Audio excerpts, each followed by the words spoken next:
जय हिंद दोस्तों, Vande Mataram. BBC documentary का मुद्दा एक बड़ा मुद्दा बन चुका है और ये बड़ा मुद्दा इसीलिए भी बना क्योंकि पॉलिटिकल पार्टी से ज़्यादा देश की कुछ एक जानी पहचानी यूनिवर्सिटीज़ में जिस प्रकार से छात्रों ने इसको लेकर आंदोलन किया और कहा कि नहीं भैया हमको तो ये मूवी देखना बहुत ज़रूरी है, वो दरअसल काफ़ी ज़्यादा अचरज भरी घटना थी। मतलब स्टूडेंट्स जिनको कि पढ़ने के लिए कॉलेजेस भेजा जाता है, ये वहाँ पर जाकर इस प्रकार के कामों में लग जाते हैं जो शायद उनको पढ़ाई से दूर ही लेके जाते हैं। मतलब आप देखिए वहाँ पर लड़ाई झगड़े चल रहे हैं, ज़बरदस्ती बोल रहे हैं कि नहीं भैया हमें तो दिखानी है। अरे आपको पढ़ने के लिए भेजा गया है तो आप पढ़ाई करें। लेकिन बीबीसी की इस डॉक्यूमेंट्री का फ़ायदा भारत के लेफ्ट लिबरल ग्रुप ने भी काफ़ी उठाया और जिस प्रकार से भारत में एक माहौल बनाने की शुरुआत कर दी गई है, वही सब हम इस वीडियो में जानने वाले हैं। बीबीसी की बनाई गई डॉक्यूमेंट्री जो कि देश के प्रधानमंत्री मोदी जी के मुख्यमंत्री वाले कार्यकाल पर आधारित है, तो जाहिर सी बात है कि उसमें गुजरात दंगों का जिक्र तो होगा ही। उसमें यही दिखाया गया होगा कि कैसे मोदी जी के उकसावे पर निर्दोष लोगों को मारा गया। देश का जो ज़्यादातर समुदाय है वो डरा हुआ है और अब जेएनयू से लेकर दिल्ली यूनिवर्सिटी में जो सो कॉल्ड बुद्धिजीवी पढ़ और पढ़ा रहे हैं, उन्हें ये देखना है। ये सबसे बड़ी उनकी एक कोशिश है कि भैया कैसे भी करके हमको इसको देखना है। इस डॉक्यूमेंट्री की स्ट्रीमिंग करवानी है। सरकार ने जबकि इस पर बैन लगा दिया, फिर भी उन्हें ये करना है। ठीक, अब ये जो खुद को बुद्धिजीवी और ज्ञानवान साबित करने में लोग लगे हुए हैं, इनके मन में मोदी जी के प्रति इतनी नफरत हावी है कि इन्हें देश का सम्मान भी देखा नहीं जाता।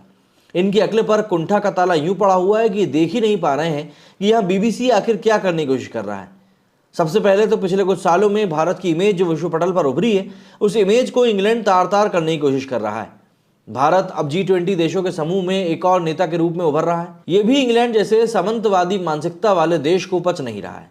ऊपर से बीबीसी की टीआरपी भी अब पहले जैसी रही नहीं, तो बार बार भारत से जुड़े उन मुद्दों को उछालता है जिन्हें भारत में ही रह रहे भारत विरोधी मानसिकता वाले समूह से समर्थन मिलता है।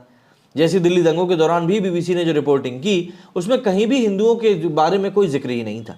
दुनिया की नज़रों में भारत को गिराने के लिए कोरोना के दौरान भी जो खबरें लिखी गई और जो तस्वीरें दिखाई गई, उसमें यही साबित करने की कोशिश करी गई थी कि भारत कितना पिछड़ा हुआ और नाकारा राष्ट्र है। और उन सारी खबरों को ट्वीट और रिट्वीट करके भारत में रह रहे महान आत्माओं ने बीबीसी की घटिया सोच को ही बढ़ावा दिया है।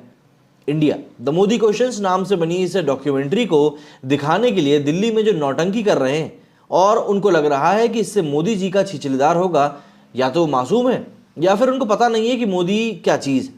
देखिए, देश विदेश की जो मीडिया हाउसेज हैं, उनको कहीं ना कहीं अब भारत के बारे में बात करनी ही पड़ती है। क्यों?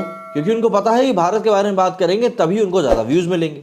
देश जानता भी है और समझता भी कि अंग्रेज़ों की काली करतूतें किस हद तक जा सकती, और शायद इसीलिए इस समय देश में जो पूरा एक माहौल बना हुआ है, उसमें एक बड़ा तबका ऐसा भी है जो कि बीबीसी की इस डॉक्यूमेंट्री को बैन किए जाने को सही बताता है। हालांकि कई सारे बुद्धिजीवियों का ये भी कहना है कि अगर भारत सरकार ने शायद इसको बैन नहीं किया होता तो इसको लेकर इतनी हल्ला जो है वो उठता ही नहीं।